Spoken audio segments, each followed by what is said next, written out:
What's up, everyone? Welcome to another episode of the Bergeron podcast. Today, my guest is Phil Casabon.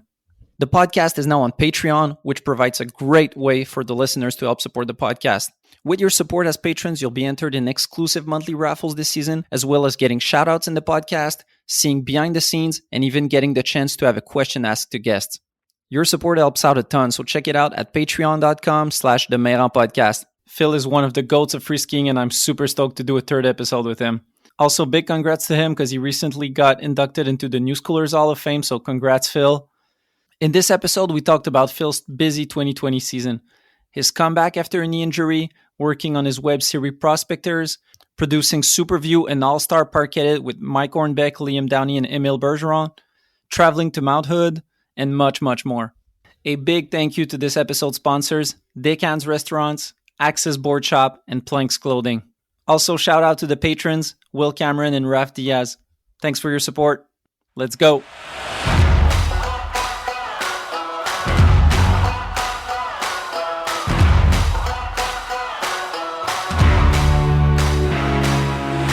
Mr. B-Dog, welcome to the podcast. Yes, we're back. We're back for part 3, or no, not part 3 because it's an entirely different episode, but stoked to do a third episode with you. Yeah, man, always a pleasure. How's it going in the Shawi life? We're back at your home in Shawi. Yeah, Shawi life is good. Colors are popping. It's that time of year where the leaves are falling, and I'm really happy about the winter coming soon. Last time we talked, it was exactly a year ago. You were coming back from a knee injury, doing a lot of rehab. Since then, you've dropped a couple projects, a couple edits. It looks like your knee is all good, right? Looks stronger than ever. Yep, knee's great. Definitely put in the time and effort to make it come back. And so right now I'm definitely focused on being strong, and overall health is my main focus. You've basically, before that knee injury, you had 2 other ones, right? Just one. Just one? I thought you had one. So you had a knee injury in like 2017, around then? 2016, yeah. 2016? Mm-hmm. And I thought you had another one back in like the level 1 days. That was a tibia plateau. Broken. Damn. Yep. Part of the game. Yeah. Fuck. Last time we talked, you told me that you were looking to get into the Quebec backcountry. Had some plans of exploring it with your friends Frank, Emil, and all that crew. And then you dropped something that we had never seen before in Quebec, the web series Prospecteurs. Tell me about that. Where did it come from? How did it get together? What was the experience like for you? Doing a backcountry-focused web series in Quebec in a winter that wasn't the best. Yes. So it came from Raf Sevigny, who's a cinematographer, a local snowboarder who is sharp with the camera, editing, and overall movie production. And he had a vision to reunite snowboarders and skiers locally to make something that would diverge from the typical street skiing and snowboarding that those dudes did. And so he wanted to go in the BC, and we were all keen, thought it was a great idea to switch it up for a season. Also, I was gonna sort of smoot my way into the season because I was coming back from a torn ligament, and it turned out to be, well, first we just played it by ear because, as you said, the winter was very scarce. There was not a lot of snow, so we had to deal with whatever circumstances we were dealt, and did our best doing so, and got really trying to get creative with it, just showing up to places. And Raph was like, yeah, there's no powder over there, and like, well, everything's booked, we're gonna be there. So I was just trying to bullshit ideas, and that's where I came up with La Creuse, which is deep snow, sort of like the search for deep snow was the goal. And basically we never really found it, but we showed as if that was the purpose, and we did find it because every story has to have a good ending. So we did find some patches here and there and made it look through the cinematography and just editing wise that it seemed like we had a good winter. Like everybody was like, oh, so it seems like there's a lot of snow in Saguenay where you went, but there wasn't more snow than anywhere else. It's just a matter of us skiing over like shallow snow and trees that were very close. I mean, the stumps of trees that were like at your feet. Basically, if you fell and crashed at the wrong place, you might get stabbed. So it was definitely conservative style of riding. Yeah, I remember talking to Emil and asking him how your trip went, maybe the first episode. He was like, man, I'm glad no one got hurt. Because it was basically like beginning of the season, January, there was just enough snow to have a first layer. Like there wasn't anything underneath. It was like tree stumps, like you said. Because you've been all over the place. You've been to the nicest like POW places. You've been to Japan. You've been to Japan? Yep. Yeah. You've been to Japan. You've been to Whistler. But also you're from here, so you know it's not going to be the best snow. How was your apprehension going on those trips? Yeah, thought nothing of it. No expectations is what I try to go for now. So there's no disappointment. So I definitely was very happy on the result, just like hanging out with these dudes and experiencing resorts in Quebec that I hadn't experienced. And the terrain is really dope. Like at these places, they got some nice skiing to be done. We just didn't hit it in the right time, but the experience was definitely worthy. And we were well received over there. The people, the community is just so nice and warm that it made it all much more appreciated. Yeah, your phrase of La Creuse, talking about trying to find deep snow, I think it really made the rounds in Quebec because everywhere I went, people were talking about La Creuse. Or like even for us, we crossed paths in Murdochville, and we had the same thing all along when we were filming on our side, like, let's find La Creuse. But the joke turned, for us, it turned to La Croûte, meaning the crust, because we got a bunch of rain and then we were stuck shoveling with crust everywhere. But yeah, I think it had a big impact in the Quebec scene, at least. Yeah, it's cool. Definitely when I was brainstorming ideas to make something, when I came up with La Creuse, I was like, yeah, that's something. Like that can make, that's easy, rolls off the tongue, means something. It's definitely like Quebecer. I don't think it'd be like a thing in France, really. They probably laugh at it and it'd probably be a good joke, yeah, we also had La Croûte on episode 2 to deal with. Definitely had our fair share of both of these ingredients. Yeah, it's dope because La Creuse is like, I think it might be a new word for us to talk about powder, because I don't think I've ever used that word, but it's like it's the best word, La Creuse, because it means going deep, and going deep is a rare thing here. Definitely. But yeah, let's talk about that second episode. It's my favorite. It's the one where you're more into like freestyle jumping and doing tricks, whereas the first and third episodes are more skiing, POW. You didn't find POW, so naturally the second one stood out more to me. I thought it was so cool. Like it reminded me of those episodes, not those episodes, but those videos you see in Utah where they go into the backcountry and build some booters, and it was just a festival of booters, but in Quebec, in spots that you wouldn't expect.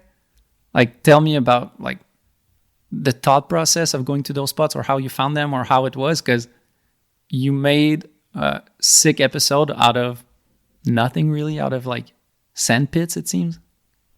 Absolutely, yes. Sand pits are a big thing throughout this, and it was really just a matter of what we felt like that day and dealing with the conditions, like not trying to just be angry about the fact that the snow was bad. We was just like, we're just going to show up somewhere with shovels and willpower, and we're going to make it happen. And we have all these places to be discovered. Frank Bourgeois had done some scoping preseason, had mapped out some stuff.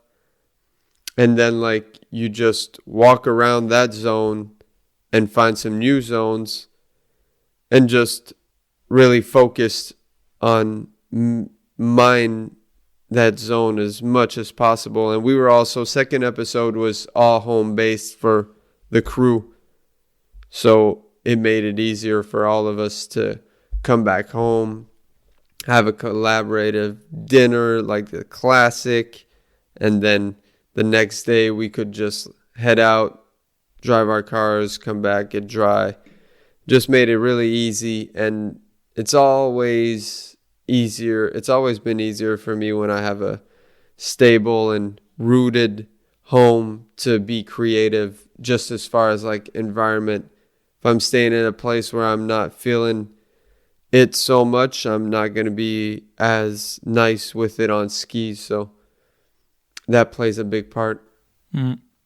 So all of that episode was filmed in the Shawi area? Yeah. That's dope. Yeah, definitely some gems all around Shawi. There were a lot of creative ways of going about the terrain that you did. Some different types of jumps, different types of setup. There's 2 shots in that episode that really stood out to me. First one is your 180 to, how would you call it? Switch flare? Mm-hmm. 180 to switch flare, which is super stylish, but also unexpected. Like, I didn't expect Phil to do that. Was that a trick that you had already done? Because I don't think I've ever seen it from you. Or was it just like in the moment saying like, okay, I feel like doing that? I had it in mind. I had never done it.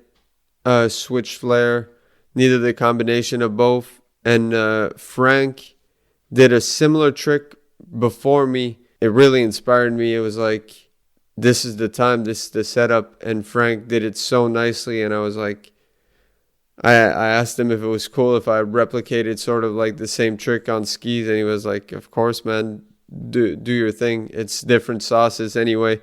I was trying to pop it off the noses and pop back from the tails. He was trying to sort of like fakey ollie his way to the flip. So anyway, the result is really different. But yeah, that was sort of unexpected for me, although it's something I had planned. I had in mind for a while, but Pabin had done it on a rooftop, a 180, but he had like fully switch fakey nose press, sort of like switch flare out, fakey flare out.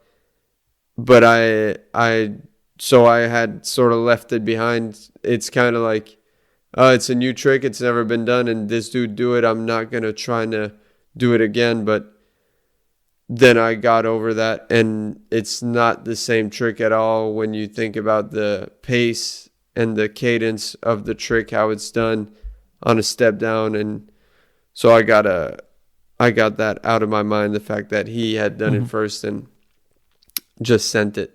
And now it's time for a first sponsor break. Axis Board Shop is a sponsor of the podcast once again, and I'm stoked to have them. They support dope athletes, they sponsor video projects, and they put together the best events. They've been in business for close to 20 years, and they're still passionate about everything skiing and snowboarding.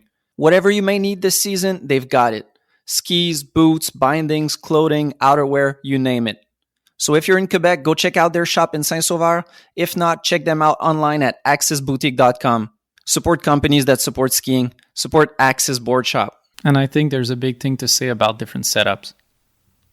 A trick is one thing, but then on what kind of setup you do it changes it a lot. Like, let's say if, I don't know, Magnus just dropped something with a nose under 2-on to 1 foot on a down rail. Let's say you go and do it on a floor kink, then yeah, you're doing the same trick, but it's what you do it on is as important as the trick in my mind. Facts. But yeah, that trick was so dope. Thank One you. of those rare occasions in 2021 where you go like, gets you stoked because we've seen so much, right? I find it's harder now to get like that little oomph that got me going. Hell yeah, I'm glad it did. I was actually saving that trick for, and I kind of wish I did, but it's out of the bag already. And I'm happy it is. But the last day of editing, I was like, all right, let's put it in, just like to heighten because anyway, the episode was so dope as in itself, and I was like, might as well just put all the firepower in this thing. Second shot that was my favorite of that episode is JF Wool's dub backy, because I think I talked to him after it or whatever, but I understood that he had never done a dub backy, and it was his first one at 35 on a kind of sketchy jump. One, that shot is dope, but two, it's so cool to see someone who is not necessarily pro anymore. He's onto other stuff, and he's still like pushing himself, learning new stuff. How was it for you, like seeing that and knowing, because he probably told you at the moment that he was like trying something new? He spoke about it like most of the day. It was awesome. He said, but I thought he was not going to follow up on his word at some point, because he sort of like let it aside for a while and just did the backflip tail grab for a while. And at some point the sun popped and it was the end of the day. And I was on top with him of the in run and kind of saw like the sort of urge. Something was different about that drop in when he did. And I was like, oh, something. He's about to drop something. He's like, all right, ready? Just like the tone of his voice heightened, and you could see he was getting prepared, and he sent it large. And large and in charge. It was such a great moment, really, because JF is a powerhouse, and when he gets stoked, the amp level just goes through the roof. So everybody was just like very heightened by that moment. So it was a great time. Yeah, it was dope. I think it was the closer of the episode. And then you just see him like taking a beer and he's like pumping his heart, just like kind of, you see all that, the joy that comes out of it. Just him being so stoked to have pushed himself and made it through. Yeah, man. He did like a bunch of back and forth between Quebec and Shawi. He built that jump basically, and we rebuilt it. He's the man. And yeah, it was such a treat to get to ski with JF, because we don't have the occasion as much as we once did, because we traveled a bunch together. Yeah. For most people, when they think about you, they think about the B&E in terms of friendships, because you were associated with Henrik through content for so long. But JF was there with you two for most of it. You look at some B&E episodes and there's always that JF cameo in there. Yeah, most of the episodes he was featuring, and he was most of the time always around.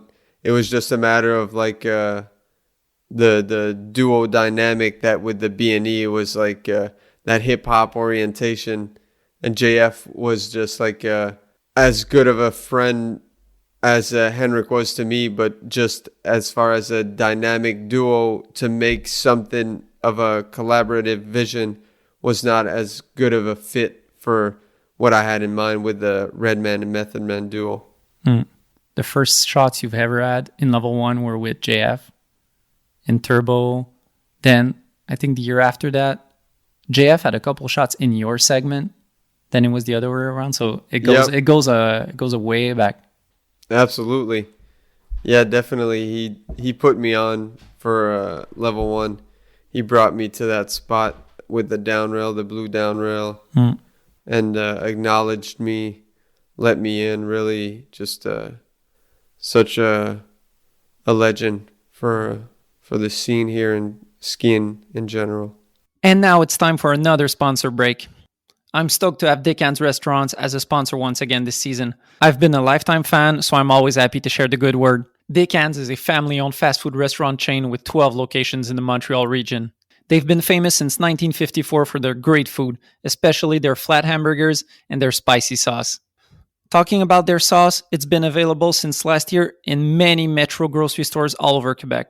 Dickens is my number one fast food spot, So if you come by Montreal, you got to check it out.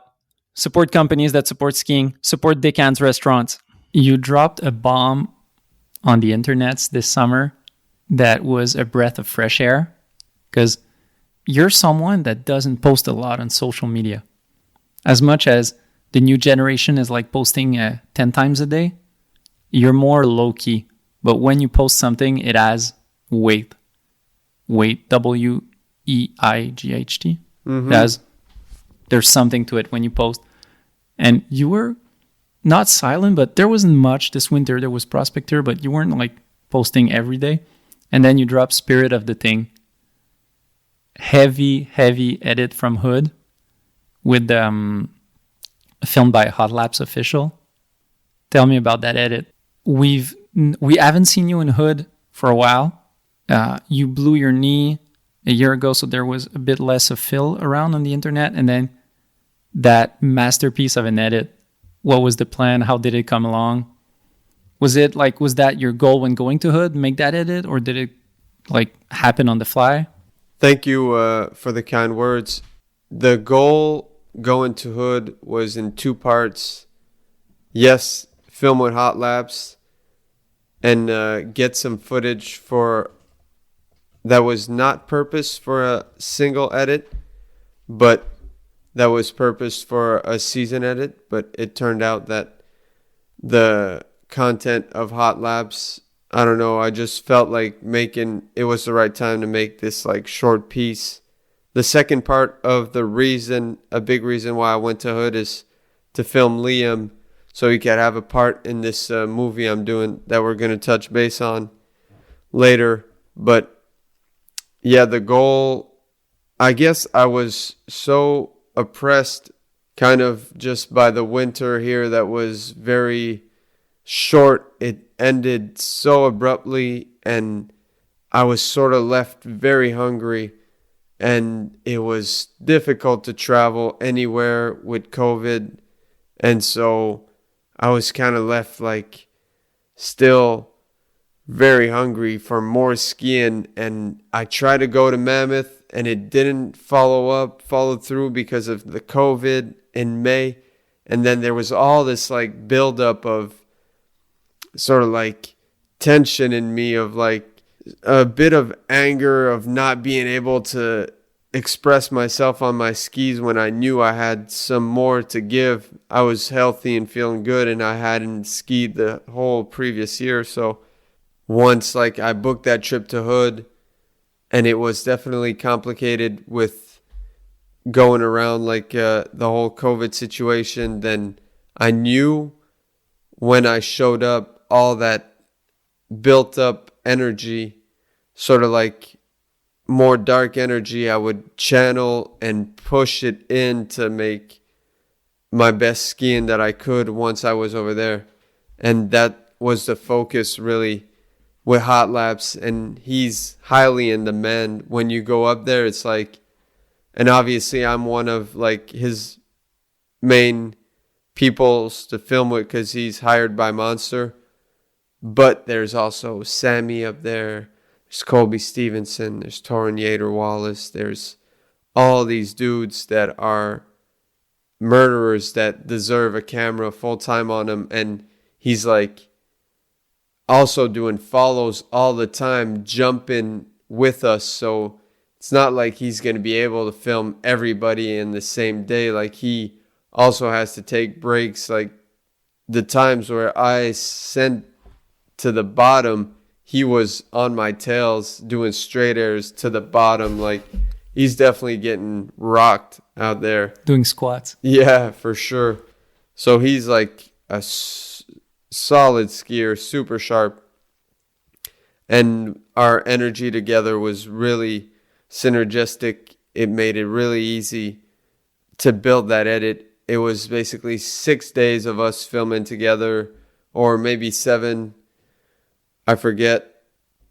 And the idea was to get one clip a day, and a solid clip a day. And that's the edit. And I got to link up with Sammy over there, which was also a blessing because we were sort of like in the same space at how we would trying to ski and approach. So it made it so nice to be able to play with his footage and mix it with the footage I got and build the spirit of the thing through the help of a Monster who provided hot laps to film us. So we have the shitty winters of Quebec to thank for that edit because it got you fired up. Propelled my ass, yep. You had a goal of 1 shot per day when you had that vision of a season edit, but then you got so much shots that you were like, okay, let's just do one thing with it. Separate edit, I mean. Mm-hmm. It was, I think I must have like 7 clips in that video.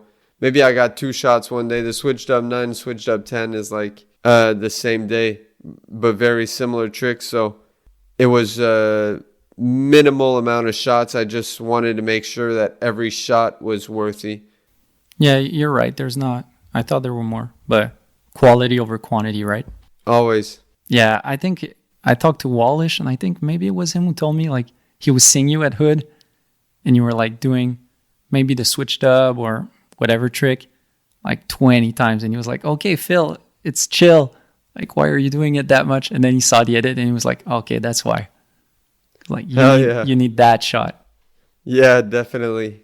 Yeah. How do you assess yourself when going in? Because as a filmer, what I notice often is people are harsh on themselves, skiers.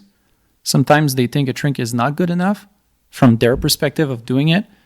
And then they see the shot and they're like, oh, yeah, it's not that bad. Like they see it worse when they feel it worse doing it. And then they see the shot and it doesn't look as bad as they thought it was going to look. How is it for you assessing on the moment versus looking at the shot and that whole thing? If it felt good, it's a clip for me. If it felt like right, then I know there's that feeling. And if it feels right, then yeah, it's a clip. Also, Andrew Hot Laps is very meticulous, just as I am with this shot. And it's like, if I'm saying, let's do another one, he's going to be like, yeah, let's do another one. And even if I don't say, he's like, let's get another one with a different angle. So he's always implementing, trying to push. He's just as hard on himself as I am. So the result is we're going to get a clip that is to the fullest potential of that trick. Like, we're going to maximize that trick, ideally. I don't know him personally, but I find his situation really special in the ski film world, where it seems like GoPros and the art he brings to it is something unique, where a lot of filmers in skiing go the route of like professional cameras, quote unquote, go like the way of a red camera or, something like that. And it seemed for a while as if GoPros were kind of, if you weren't taking yourself too seriously, you took a GoPro. And if you were serious, you took the big camera that was worth a lot of money. And he's kind of bringing super high quality shots and visuals to something that people didn't see it that way before, it seems to me. Yeah, I agree. Yeah, GoPro's on the rise. It's just so easy to carry around, and also it's minimal for the risk. It's cheap. It's easy to work. And yeah, I've used a fair share of GoPro this year. And also concerning Andrew Hot Laps, he's like an artist. Like, he studied art in school, and you can tell with his approach, and also when you look at his page and the demeanor of his whole branding behind Hot Laps is really artistically driven. And I think his approach to filming has this introspective, like, look at all the little nuances to get the details and really heighten the shot to its highest state, considering what he's using, the GoPro with a pole, the Wizard staff. Just as a filmer, I'm curious always watching him. How long is his staff? Like, is it like a couple feet and he's basically behind you, or is it like a 15-foot pole? Maybe I'd have to be corrected, but 3 foot, I'd say, pole. So short, and he's right behind you. Yeah, maybe 4 foot to the maximum, and he has a little weight. He rigged it himself. He has a GoPro for the audio with a microphone, and the other GoPros up front, and he's on my tails. Yeah, basically always very close and in the action. I think he really appreciates that style of filming too. It's not made for everybody to be like in the action. It depends how you like. If I'm filming, I'm definitely going to be like hot lap style of filming because I'm a skier and I love to get up in the face of the person. Standing still for me is fun, but just not the same. Mm-hmm. Yeah, same for me as a skier first. Besides how the shot will look like, just for me having fun while filming, it's going 100 miles an hour, following you guys in your butt. That's what's fun, like going through a knuckle and having to carve on it to stay on the right follow cam.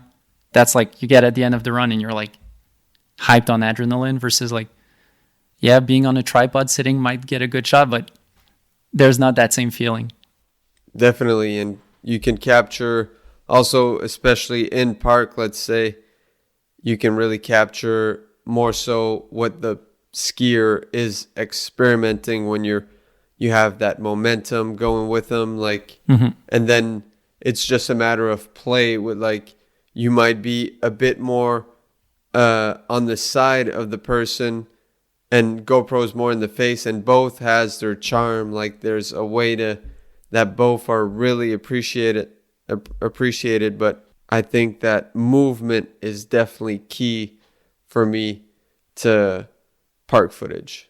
And same thing for the movie I've been working on. It wasn't something I thought about, but it's something that happened where I never did as much like follow cams streetwise. But it's as if every spot we went to, I was like, okay, I want to clip on my skis and I want to do something with movement. Like I don't want to just stay with a tripod. And there was a couple spots where I had to go with a tripod for different reasons, and I was kind of bummed. Like, I wish I could like get creative or, do something that stands out visually. No, it turned out that cut that you're talking about, Echo, has some great street footage, and beyond also some park footage that is very worthy. Yeah, thanks. I'm stoked on it because it was a 2-man mission, like Weekend Warrior Urban, but I'm stoked on how it turned out. Fun times. There's some shots I'm stoked on terms of like showing things differently, or some like that spot in Montreal where that gap down rail where you did a 2-on pretzel back in the day. Yep. It's close to home, and every time I was looking at it like, is there something else we can do? And I don't know why I never had it, but I was like, oh, well, there's a down rail 5 feet before it. What if we do a line? And I love that shot personally of Alex, who could do the biggest trick in the world. He could have done a lot more tricks there, but he wanted to keep it like skate style. Lip on the left side, tranny, lip on the right side, back to just... And I'm just following him with my skis really close, like we just said. And that's the kind of shots that, for me as a filmer, I've watched it like 100 times, just like, yeah. That's what you're looking for when you're out there. Agreed. Yeah, I love that clip. And also, it makes me question why we didn't use that first rail in the first place when we went there. I guess lines weren't as proficient as they are today, but definitely was made me envious of using that. It's using the whole spot, really. And now it's time for another sponsor break. I'm stoked to have Planks Clothing as a sponsor again this year. I love the brand. Everything they make is top quality and super stylish. Planks has just launched their new No Skiing on Mars capsule collection. The No Skiing on Mars collection is a collaboration between Protect Our Winters UK, also known as POW, and Planks Clothing. With the sales of this limited collection made from recycled fabrics, they aim to raise over 5,000 euros. This donation will help fund POW's carbon literacy program, which is already changing individual and businesses' carbon consumption for the better. Mars may be the next frontier for human settlement, but it sucks as a ski destination. Our Earth is amazing, and we must help protect it. No Skiing on Mars is available to shop now at planksclothing.com. Support companies that support skiing. Support Planks Clothing. There's fun things where it's a detail, but it made me laugh. There's a big thing in street of like not repeating something or finding something unique or finding new ways, finding a unique way to do something. And I thought that's something we found with that spot. And then we went with another skier, Fred. And Fred sends me a photo 2 weeks later because he wanted to hit it again, I think, maybe. Anyways, he sends me a photo and he's like, oh, no one will be able to do what we just did because the first rail is already broken. Like a snowplow broke it. Oh, so word. It's like we did it and that's it. Oh, yeah. That's what's up. Or bring explosive at spots and just every time you nail a trick, you blow up the spot, literally.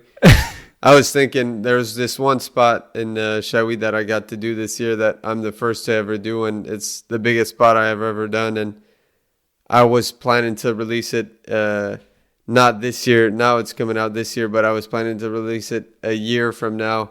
And I was thinking like, damn, maybe I have to like go and because I put 2 years of work, like not 2 years of work literally, but on and off, going over there, cutting rods, chopping some small trees and making sure I could access the spot. And now it's all possible to be done. And I was like, hopefully someone doesn't show up and like reap all the benefits of my work. And I was thinking like, should I go and cut that rail? But then that's like obviously some childish thought, but I was definitely that's cool that it happened under the circumstances of somebody else breaking the rail for you guys. Can you tell me a bit about that spot, like without spoiling too much? Is it a drop, a rail? A bit of both. It's a street gap into a rail, into a transition. Yeah, it incorporates all most of the facets of street skiing that I'd say make it one of my favorite clips of all time, because it's big. I slide, I get a transition, I do a gap. It's a few things all together that make it.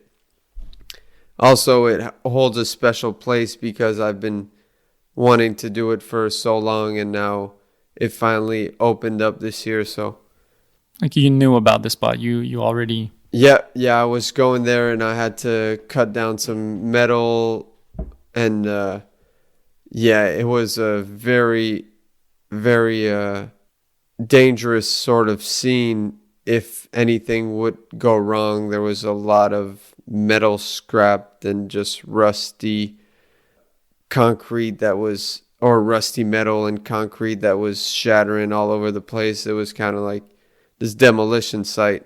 So I got 5 tries at it before we got kicked out, and right before the last try, the 6th try, we got kicked out, I guess, in between 5 and 6, and I was like, just let me get this last try. Dude was like, all right, I'm gonna go take a walk, and once I'm back, you're out. Got it that try. Obviously, it always happens that way, sort of. It's like, I wish I could put myself in that state of mind where I was gonna get kicked out the next try and get my tricks every try. That's kind of what I'm trying to aim for nowadays, but turned out. Yeah, you're right. There's always that, I don't know, you would call it that. There's always that thing happening where if the guy's kind enough to let you hit it one last time, it's like it's happening. Yeah, it's that pressure. And it's hard to put the pressure on yourself, really, just because there is so much already about doing the trick, and sort of like it involves risk at that point. So, but that sort of like gets you an ultimatum of like, oh, this is it. Like, you're not going to be able to do this, perhaps. Like, all in or nothing. Yeah. The only similar thing that I've seen happen with a lot of different skiers is in a session where it's been a long time they've been trying, is they say, okay, 5 last tries. Even though it's not really 5 last tries, but they kind of impose on themselves a certain limit. And if they don't have it in the 5, they'll still keep going. But it's like trying to get that feeling of, okay, I need to have it in that amount of time.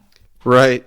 Yeah, definitely is something to make it work. But now it's more, this is it, than 5 last. Because 5 last implements that. It's a few. It doesn't put it all in the present moment. It's like, oh, I'm not going to get it this try. Might be next. So it's more like, this is the one. Going back to spirit of the thing, I'm someone who's really, when I see an edit, I know which shot is my favorite. I look at it and it just comes naturally. There's one I like more. I have a hard time saying that with that edit. And I think it goes back to what you said of trying to get the best shot of the day. So when I look back at it, they're all so sick.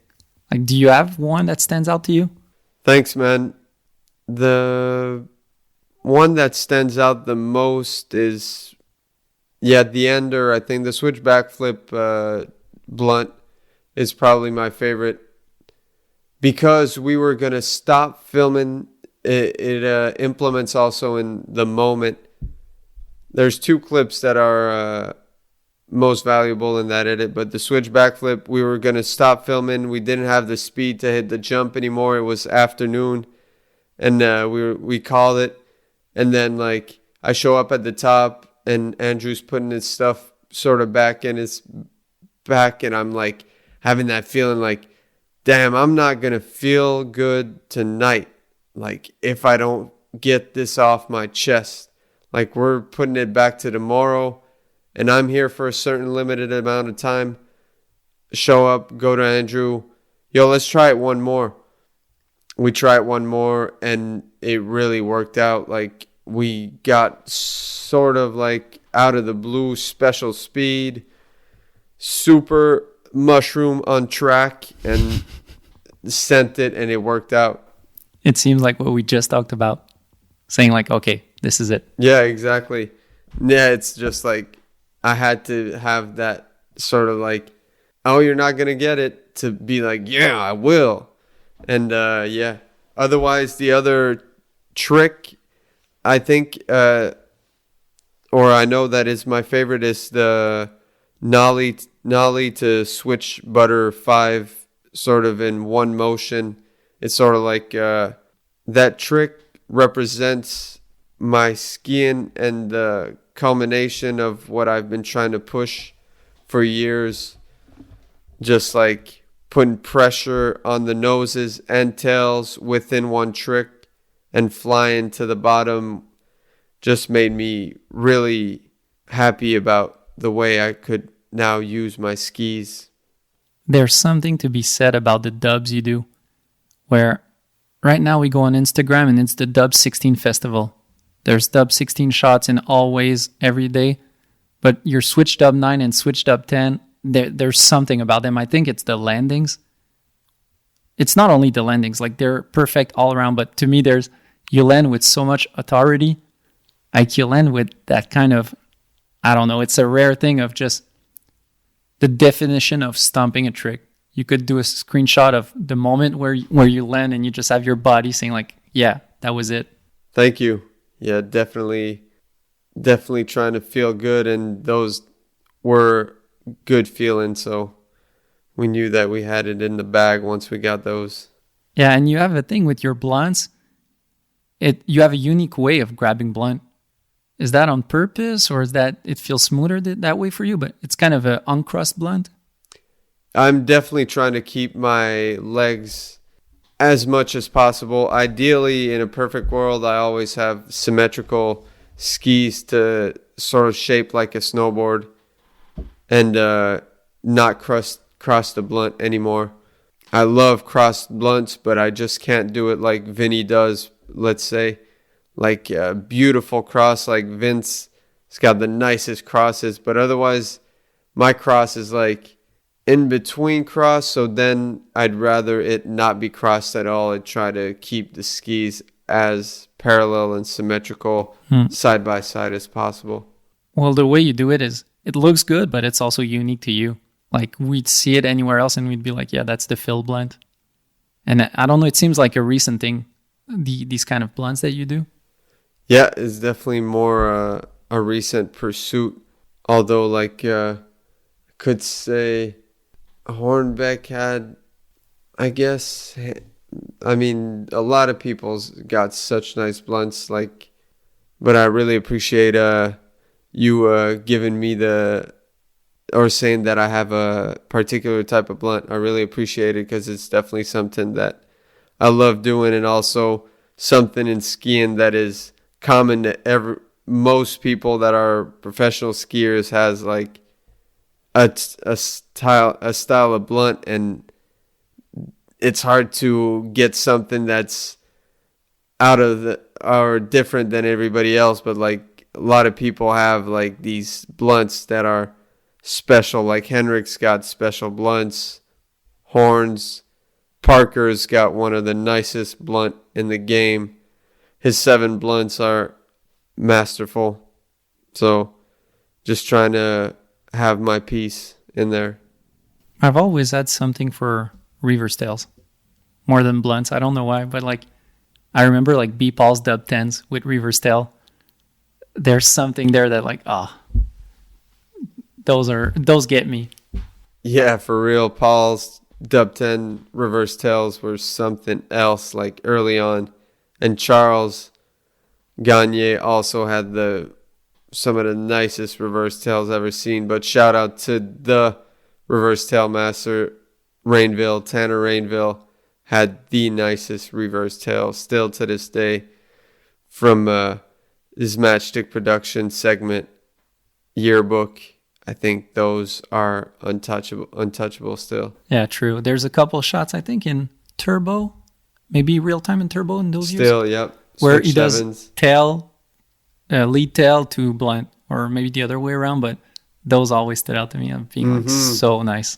How was it for you going back to Hood, having not gone for a while, going back after a bad winter in Quebec, in the COVID situation? Like, there's been a big evolution in summer skiing, I feel, in North America, where it looks like Whistler is dying. Like I've seen photos, and it's not clear if there will still be skiing on the Horseman Glacier. How is it in the Hood? Did it change at all? Like, how is it overall for you going back? Super treat.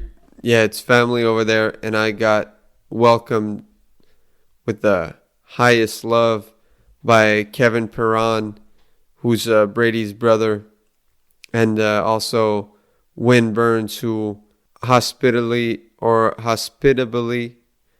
anyway, they welcomed me warmly at their home, and I got to camp there right next to the house. They had outdoor shower for me to go in, which I rarely use because we would go every day at the Salmon River to get cold bat. But anyway, it's a treat to go over there. I get to see these people that I don't get to see this often anymore in life, and all these folks that have the same push and drive towards life as I do, and we're reunited because of skiing. But we evolved where we get along on so many different levels outside of skiing. Skiing's just what gets us together at this particular time. But yeah, it was family. I got to see such great people that I love to be around, and it really felt like home there for a second. And I was just like, damn, I've been missing this type of feeling. But it's that type of like treat, you know. Don't get it too often, but once you get it, you just make the fullest of it. And once you come back, it's just like after a pleasant meal where you just ate exactly what you wanted to eat, and your microbiome is just like happy, celebrating, and you go out and to the toilet and do a perfect poop, no toilet paper needed, and you just like, God damn, this feels good. My body is nice. I love the analogy. And skiing wise, how is Windell's doing? Because I remember like going to Camp of Champions and seeing it in the 2000s, and it was the biggest thing ever, the compound with basketball, and like there was hundreds of kids. And then a couple years later, it was dead. No more Camp of Champions. How does it look for Windell's? Does it look still booming? It's popping. Yeah. A lot of people, because there was a High Cascade also that was on the glacier, and sort of like Camp of Champs, similarly for Whistler, everything went to Momentum, sort of everybody migrated there, and same thing in Hood where High Cascade, I don't know what happened, I can't go into details, but they're no longer there, it seemed, or they might be there, but they fusioned with Windell's, and now there was a lot of kids over there. Also, like the American freestyle, slopestyle, half pipe team were there, and some Canadian teams were there. So hood was popping. A lot of people were there. There was a heat wave right before I got there, and snow melted at a high rate. It was incredible. I think that they said like 300 centimeters in a day went melting. So right before I got there, that's why when I showed up, it was like, damn, this is very parched over here. But they still managed to make such dope parks, and they put the work in. It's such a treat to be summer skiing, man. It's like some god level shit. You have a new video dropping soon. You just showed me it. It looks so dope. Park edit, 100% film on GoPro with yourself, Hornbeck, Liam Downey, and Emil. Tell me about Superview. Yes, sir. Thank you, man. I had a vision for a while. First off, I wanted to do a piece with Hornbeck forever. We were trying to get together in these past years, but COVID situation made it hard. Also, he has a family to take care of, so he can't move around that much. So I basically had to go to him, but this was impossible. So we set up a certain setup that we would use the same camera with the same settings and send the footage. Every clips we've gotten, we send the footage and just implement and trying to make something that was cohesive and coherent but remote. So it was difficult because it's like easier to when one person films the edit, and so he keeps his touch all the way through. But now it was like different people filming an edit, not together, and I was going to piece it together.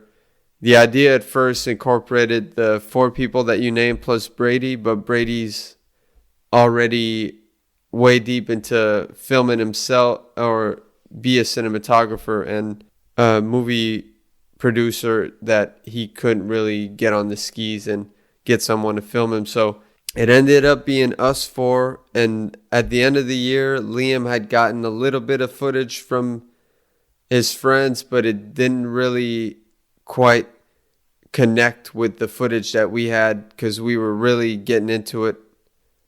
After getting Hornbeck and Spencer's footage, Emil and I, which were filming each other, sort of like got a push. We sort of like got knocked down like, damn, their footage is way nicer than ours. We got to step our game up. And Spencer really elevated the thing because he's been working with the GoPro, and you can tell like he's sharp, and so is Hornbeck. Together they have something special. So it really elevated the whole approach of skier and filmer, trying to be synergistic and just having like very being able to come close together. And yeah, it was beautiful, man. It was such a treat to do that because it was minimal amount of work. We would just ski park and try to make park skiing. We would have fun and try to make it look fun for the people. Also see that minimal, it's a pretty minimal setup, just like it won't cost you thousands of dollars to make this. You could do it very like easily. And yeah, I had a great time doing it. The basis of the edit is everybody represents an instrument. So we're a band. There's electric guitar, saxophone, drums, and piano. Everybody's got their own vibe.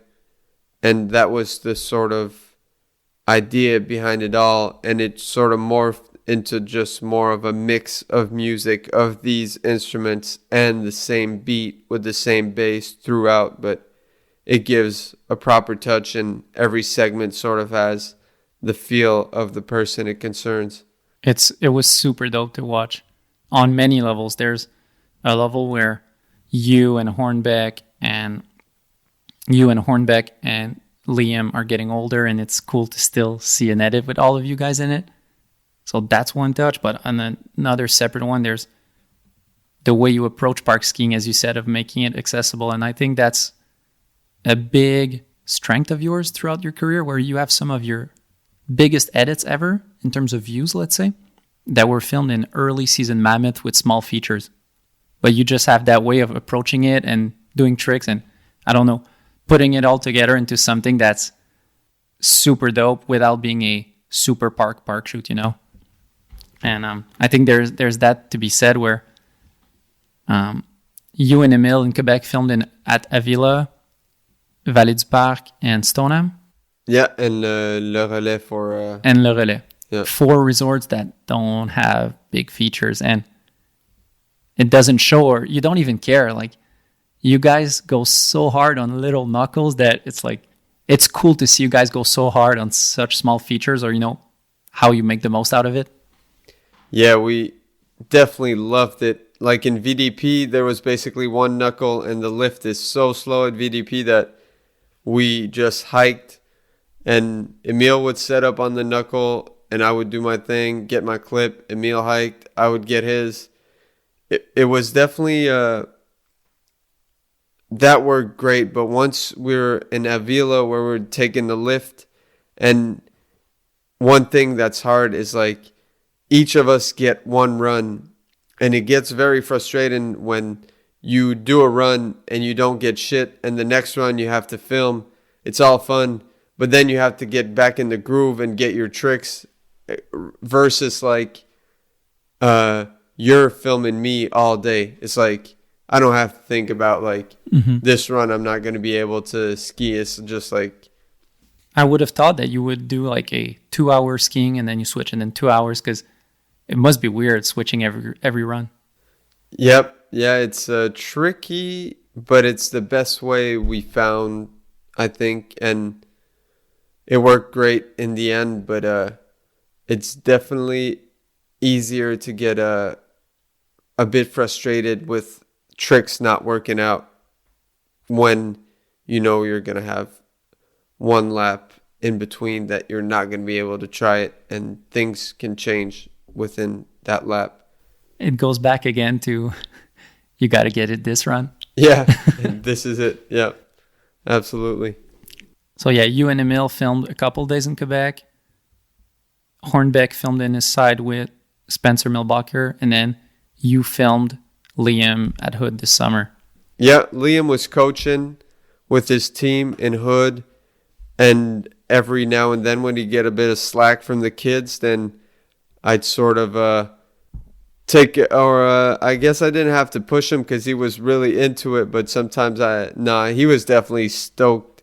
I mean, it's such a treat to be filming with Liam, man. He's such a legend, and he knows exactly what he's trying to do right now, and his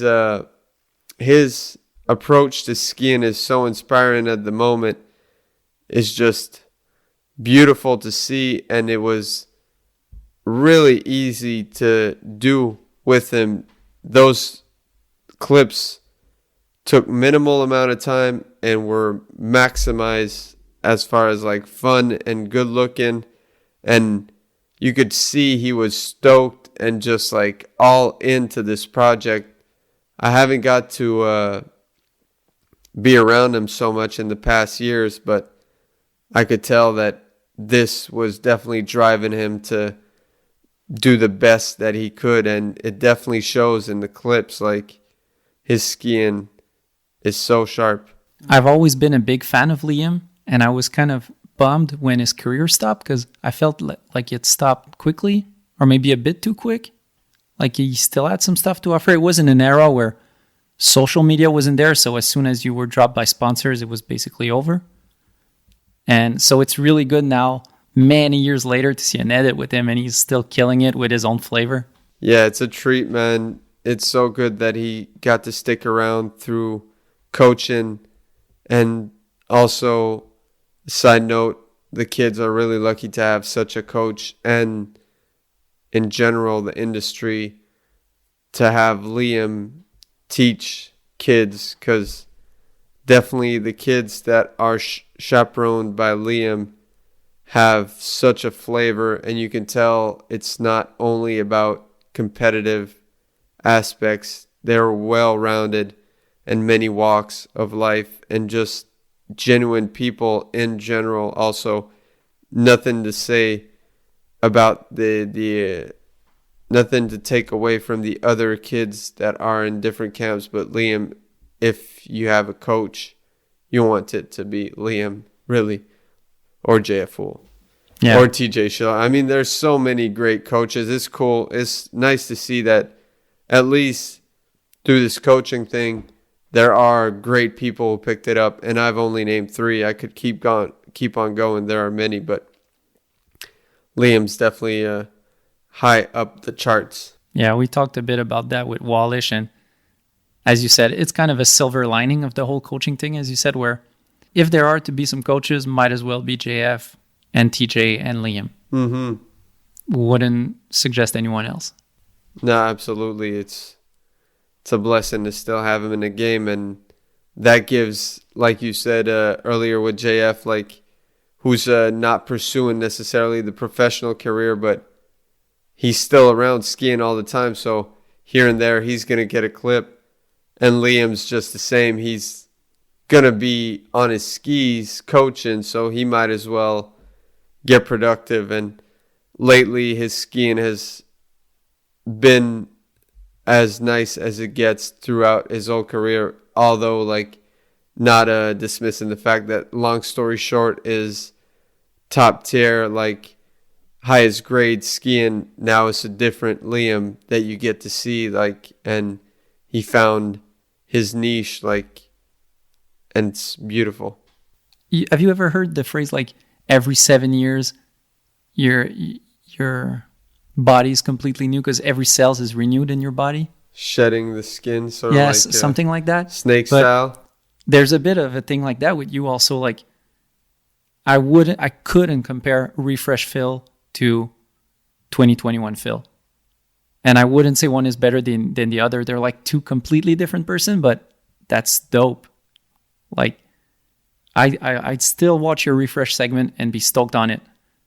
And I couldn't like say it's worse or better than what you're doing in 2021. They're both super dope, and that's cool. Like watching the evolution.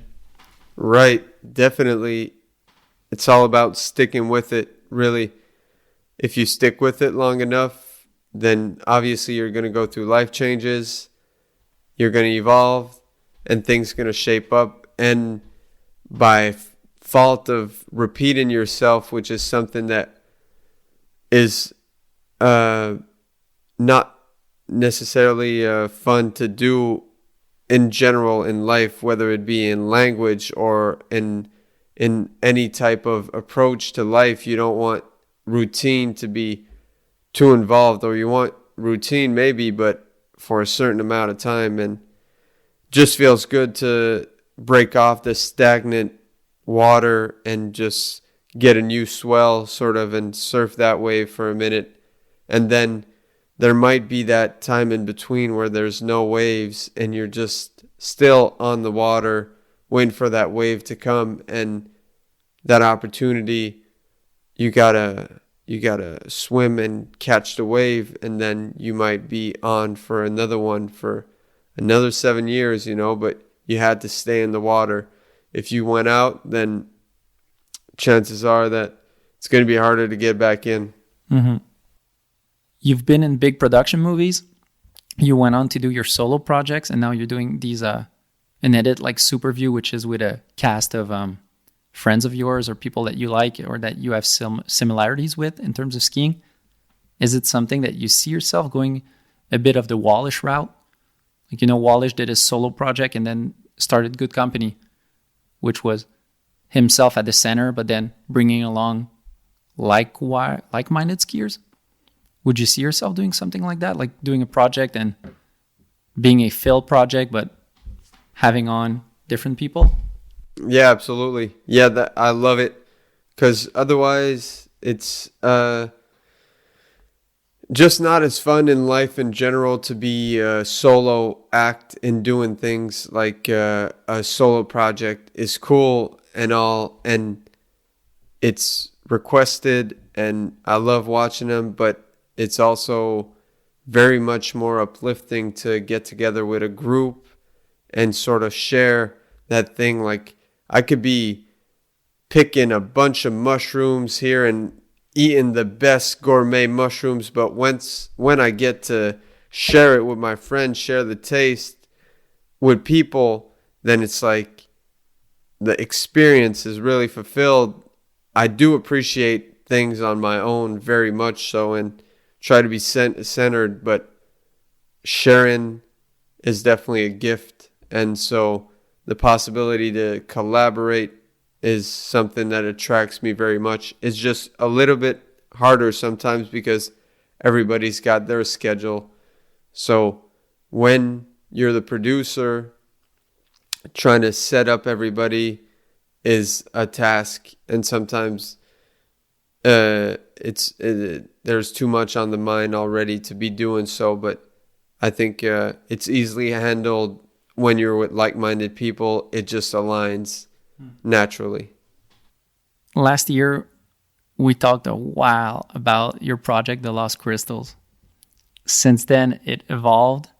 I think you had some pushback, some delays of some work or some problems that you didn't anticipate. The whole project evolved. You'll be dropping a trailer, right?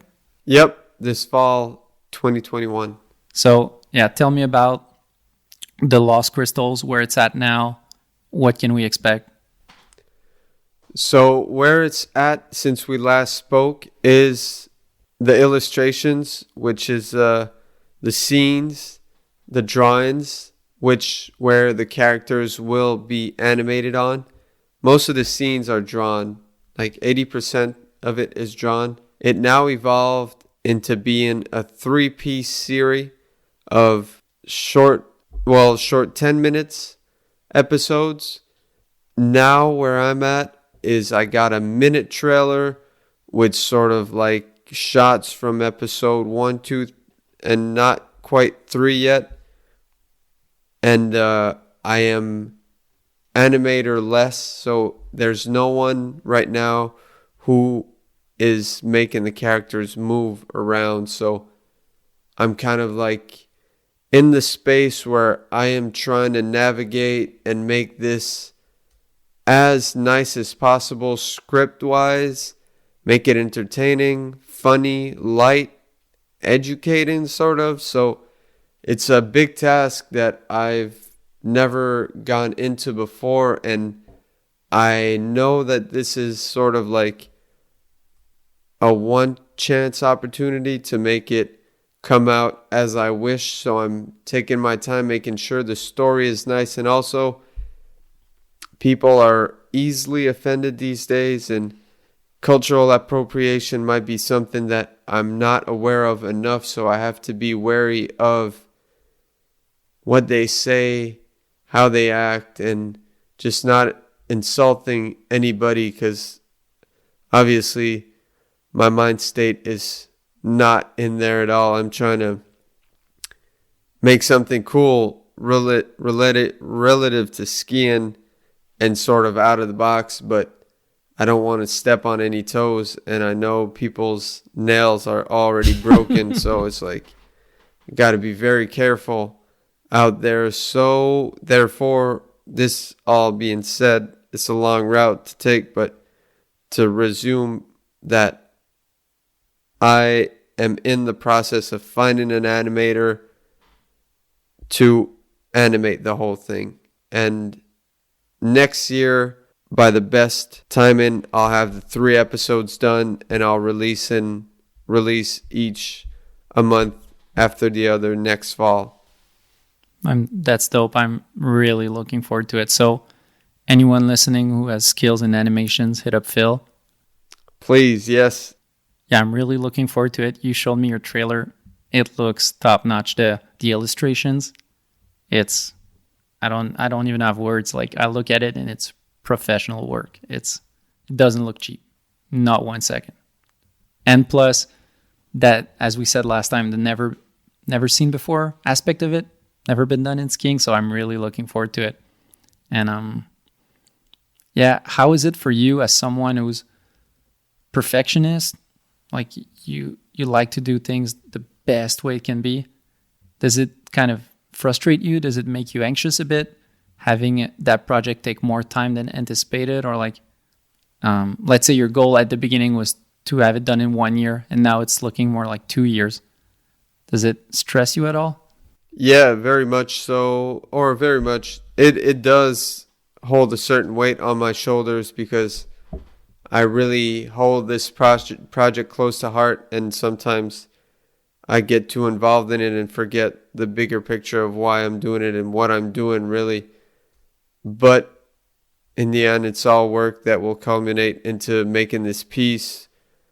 I am not in a rush to release it because I know that it's not like it's going to slip away, but I know at the same time that this is it. Like I've been saying, this has to be it.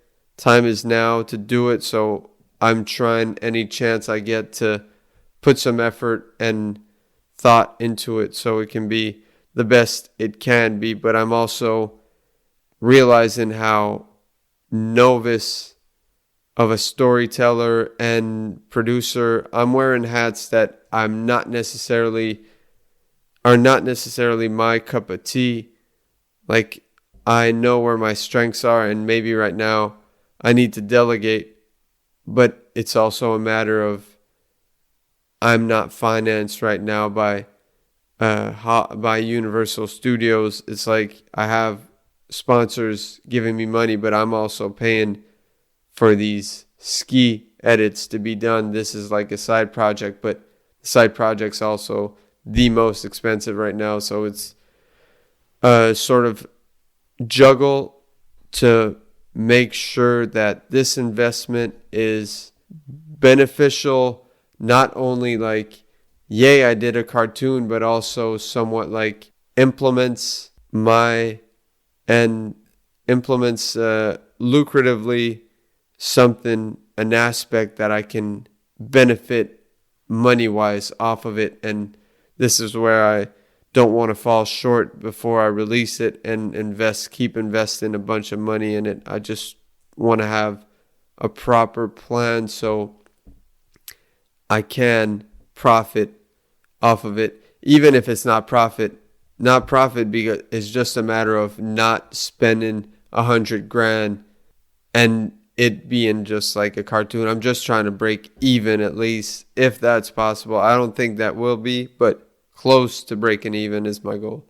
The experience of the process is what's the most important right now. I've definitely acquired a bunch of skills that I think are very that were hidden in me that I didn't necessarily push forth, and now I am seeing I'm having a liking into things that I didn't know that I really liked that much. So the experience of it all is really the process, like everything, is where it's at. So I'm enjoying that. Tell me if it's like, how is it on your side? But when I watch something, I always end up watching it multiple times because I find different things to appreciate. You can't appreciate everything in one viewing, right? So let's say for Spirit of the Thing, I watched it a couple times to enjoy the fill trickery.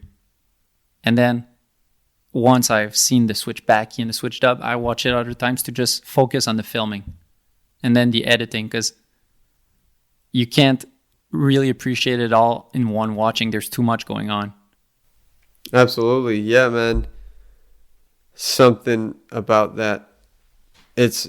I don't do enough now these days, but yeah, it's good that you mentioned that. I will try to watch things a bit more often because there's so much to be taken in, and people sometimes, if like, I know the amount of work there is and everything that people are doing, and sometimes it's just like not giving it justice to really take the time to watch it and give it a rewatch to get a different feel. And sometimes that first watch might be misleading, where I didn't like that movie, was not that nice, and you watch it again and again.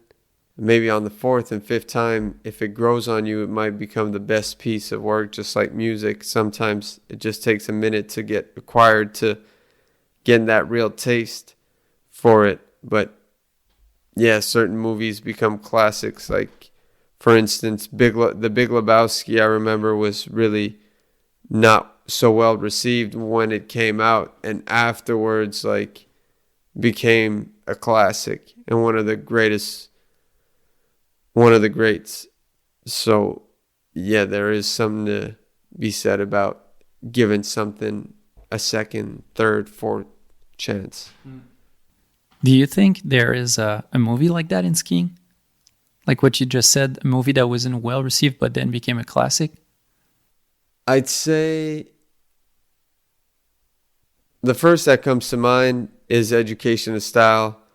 First was like sort of very variant. The reception, it was just like, what's that? Like, the footage is just like a bit choppy, and not everything was just like professionally filmed as far as quality wise. Everything was on some different cameras. There was special effects, some grit to the whole thing, and maybe at first, like, a few of the critics were bad, but eventually I think that people started to like it more. That's from my catalog. Otherwise, hard to say if there's one that has not been received so well and that really grew on people. You're right that Education of Style kind of is that way. I see where you're getting at, and I think there's a big factor where ski movies are way less formulaic nowadays. And when you did it in 2012, you were really like standing out, being odd, where every ski movie was pretty much the same. They were different, but there was a formula and there was a way of doing things and filming things and editing things. And you guys were really standing out, where you were maybe ahead of your time. Like, there's definitely a question of tastes in the matter of the editing, let's say. But I think it might have not been received the same if it would have come out in 2018, maybe. Definitely. Yeah, something about timing is huge. But yeah, that's a good point you made about The Big Lebowski. It just made me think, like, that's right. There's a lot of things like that in cinema. Like in Star Wars, The Empire Strikes Back is regarded as the best one and one of the best films ever made. And I saw a thing, like, they were showing articles when it came out and it was bashed. Like, people were not down. Now you look back at it and it's like universally recognized as the best one. And so I think there's some stuff like that, maybe with crews more than a specific movie. Like, I think how the bunch right now is respected as hell and are putting out great stuff, but it kind of took a while for like people to really appreciate them, it seems, where they were getting a lot of hate maybe back in the days for their uniqueness. And now it's like, I don't see it as much. People are all stoked on them. I agree. There were one other that came to mind because they were very extreme in their style, and definitely they brought something different to the table, and it's hard to take it in at first when you're all used to the same type of meal and you're not that open to novelty. Then when you get that like new taste or new texture in your mouth, you're like, I'm not sure, like, this is quite me. And then like second, third time, then you're like, oh shit, like there's something in this flavor I ain't getting nowhere else. And now it's like becoming an acquired taste where you're like, wow, I can't get enough of this. And also they've gotten better at how they do it. Like, perhaps this year is their finest work so far. Well, in the past, I'd say 4 years, they've been really on another level from the first years. And I think of Color and Is There Time for Matching Socks and Love You Too. They've all like been high level in terms of the feel and the cinematography, editing. It's cool to see because, as I was saying, like watching something in multiple times. Love You Too, I've watched it for the bangers, but then also watched it again just for the filming and the whole production aspect of it behind the lens. Yeah, such a gem. They hit the right spot with that one. What was your favorite shots in it, or what stood out for you? I'd say that what stood out is what often does is Magnus. Basically, whatever Magnus did was very high grade. As much as it's cool to have a solo segment, I'm thinking about the closing segment in that movie, and as much as it's cool to see a solo segment, it's cool to see basically that last segment was featuring a lot of different people. There was Hackle and Emil Granbaum, Kim Bolberg, Oliver Kahlberg, Magnus, and it's nice to see when a bunch of different people in one segment like that. I love it. Yeah, no doubt. Ironically, with the name of the crew, the bunch. Yeah, man, there's such a fine group of individuals, and they definitely shaped something up in skiing. Like Scandinavia in general holds one of the strongest pool of skill and flavor in the game of skiing, and the bunch are representative of this. Also, quiche life, huge. One last thing before closing off. We're talking about the bunch, Love You Too, different movies. With you being, you're a big fan of ski movies. You've been for 20 years now almost, or if not more. What's your taste these days when you look at ski content, or are you still watching a lot of it? Because you're dedicating your life to skiing, you do it professionally. What's your relationship with ski content? Like, are you still enjoying it as much as you used to? Do you still watch a lot?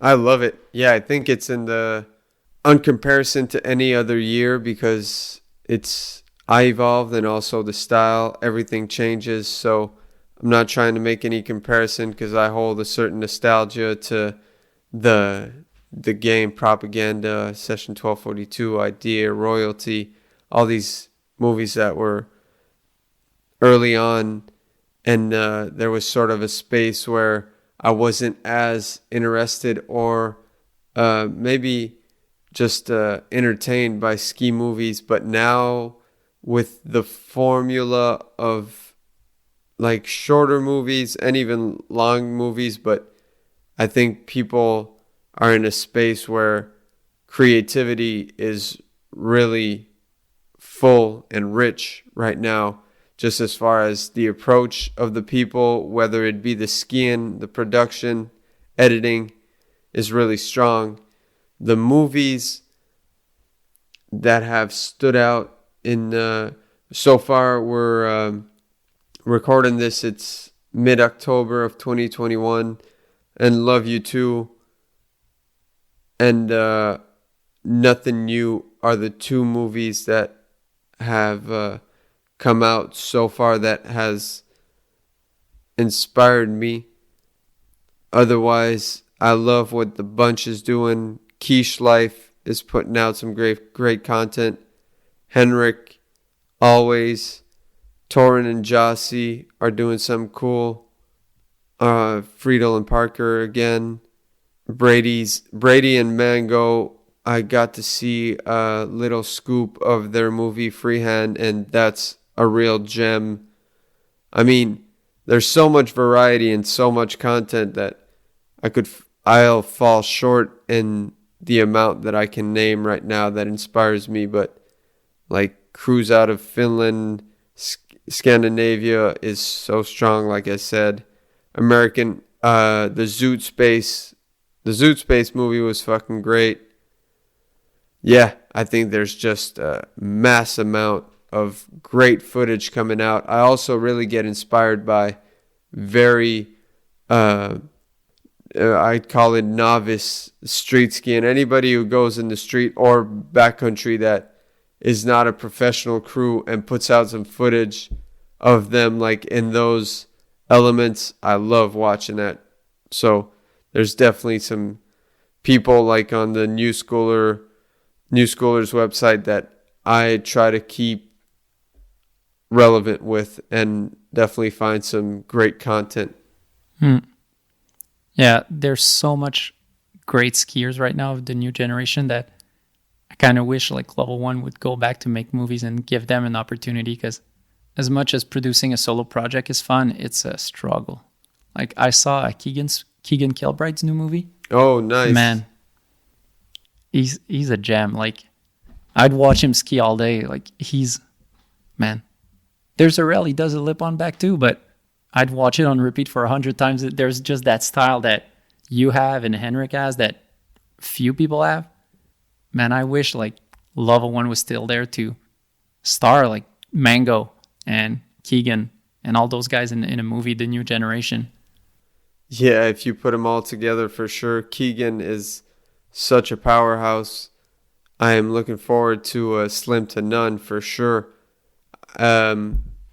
What's cool though, also, it's just Level 1 has produced the movie of Brady and Mango and Parker and Friedel. And I think their third project is Trevor Kennison, which is the sit skier. But it's cool that they're switching it around also, because it just makes more sense maybe to make a shorter movie. But I do appreciate the fact that they did go for that style of just making single pieces with just like hire, suppose you're a label and you hire Dr. Dre to make a song with Snoop, and then you hire Nicholas Craven to make one with Rock Marciano. Just like this label hires a producer and a rapper to make like these single or maybe a 3-song album, and they just release like these little short mini albums. I think there's a space for that now too. Mm-hmm. But I am also from the school of longer flicks and appreciate like the full parts when you can get like the Will Wesson style and the Tanner Rainville style, which is like pretty big contrast. But when you put them in the same movie, it's like, damn, there's something for everybody to get inspired from, and also like just feels good. It's just going back to the analogy of the meal is being well fed, like, because you're being fed all these different types of nutrient, and you're just like super stoked. Once again, perfect poop. To close it off, what's up with Phil 2022? What's in store for you? What's your plan? Do you have a plan?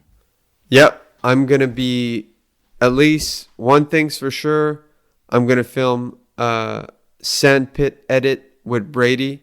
He's going to come and we're going to go visit sandpits in Quebec in general and make a piece entirely focused on sandpits. That'll be 3 weeks. I'm going to have a piece with Frank Bourgeois and myself that are going to explore perhaps only hydroelectrical lines.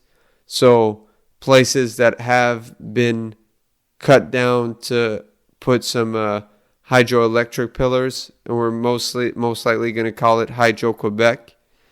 And otherwise, I'm just going to go as hard as I can in the street to make a movie, a short length with perhaps anybody that I come across that year. Still hoping to do something with Clayton Vila. And one more thing is probably link up with Sammy Carlson in Revelstoke and do some backcountry skiing. So that's what it's sort of looking like so far. And I'm sure it will all be very much different than what I expect and perfect. Damn, that looks dope. Thanks for coming on, Phil. Thanks for having me, and I hope you have a great season. I hope all of those plans turn out. It's been a pleasure to host you, and thank you for putting me on. Yeah, cheers, man. Peace. So this is it for episode 25 with Phil Casabon. It was a great chat with him, and I'm really looking forward to see what he's going to produce this season. Big thanks to this episode's sponsors, Access Board Shop, Planks Clothing, and Decans Restaurant. Also, don't forget to check us out on Patreon at patreon.com/The Meilleur Podcast. Peace.